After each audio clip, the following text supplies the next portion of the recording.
Hi, friend. In 1968, George A. Romero brought the low-budget horror flick Night of the Living Dead. Over 20 years later, makeup effects wizard Tom Savini took the helm on the remake in 1990. Night of the Living Dead, 1968. They're coming to get you, Barbara. Barbara and her brother Johnny visit their mother's grave. While there, they notice a strange man who attacks them. Barbara escapes to a farmhouse where she is later joined by Ben. After a while, they find that there are more people in the basement. The group fortifies the house and attempts to survive the night as flesh-eating zombies converge on the building. Directed by George A. Romero and written by John Russo and George Romero. Starring Dwayne Jones, Judith O'Dea, Marilyn Eastman, Carl Hardman, Judith Ridley, and Keith Wayne. Dwayne Jones plays Ben. He was a stage actor before being hired for this film.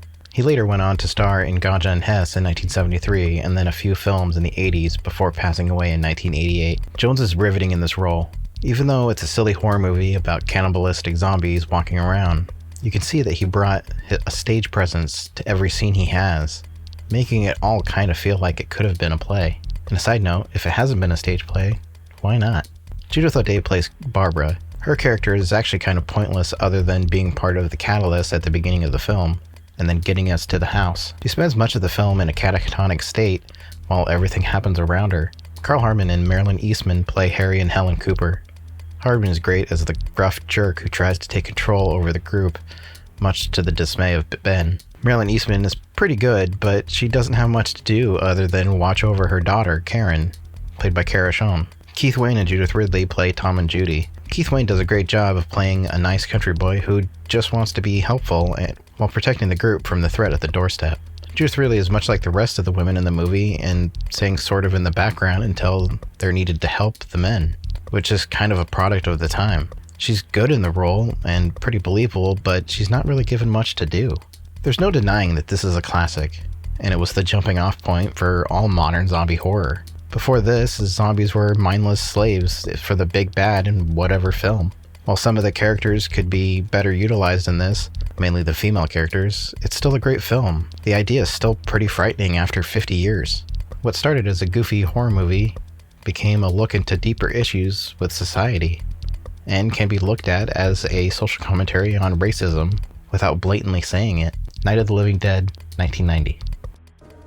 This is hell on earth. This is pure hell on earth. Directed by Tom Savini, written by George Romero, based on the original 1968 script. Starring Tony Todd, Patricia Tallman, Tom Towles, McKee Anderson, William Butler, Katie Finneran, and Bill Moseley. While the story is virtually the same, certain details were changed. Patricia Tallman plays Barbara, who this time isn't just seated on the couch for the majority of the runtime. She quickly finds the strength to stand alongside Tony Todd's Ben to fight against the undead at their doorstep. Tony Todd is amazing in this movie. His performance is up there with Jones in the original, but here, he brings a more emotional take to the character. While still a strong leader, he has moments of vulnerability. A standout scene is after he meets Barbara and he tells her what he saw when the undead first struck a truck stop that he was at. Personally, I was hanging on every word as his performance showed more than what he was saying, and Tallman feels like an avatar for the audience. Through her, we're able to experience the horror and find the courage to try and make it through the night with her. She's relatable, and her performance is top tier. She has highs and lows in emotional intensity as she faces the unthinkable. Tom Towles and McKee Anderson play Harry and Helen Cooper. Not to take anything away from Carl Hardman, but Towles owns this role. He plays a fake tough guy one moment and a sniveling tool the next. His take on the character is one that can be loved and hated at the same time. Plus, he has some really great lines. They're crazy. They're out of their minds.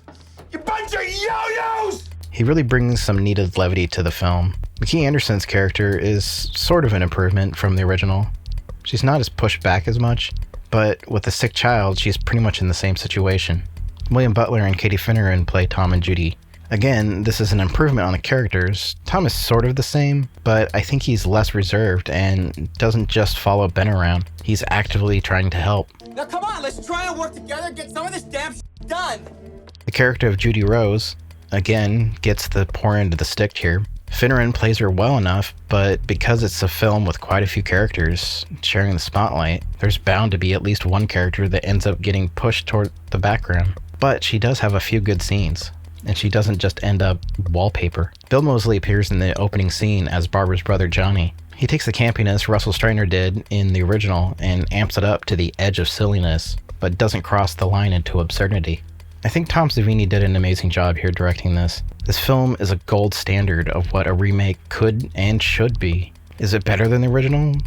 In my opinion, not really, but in some aspects, yes, like the special makeup effects, but overall I don't think so, and I don't think Romero was trying to make it surpass the original.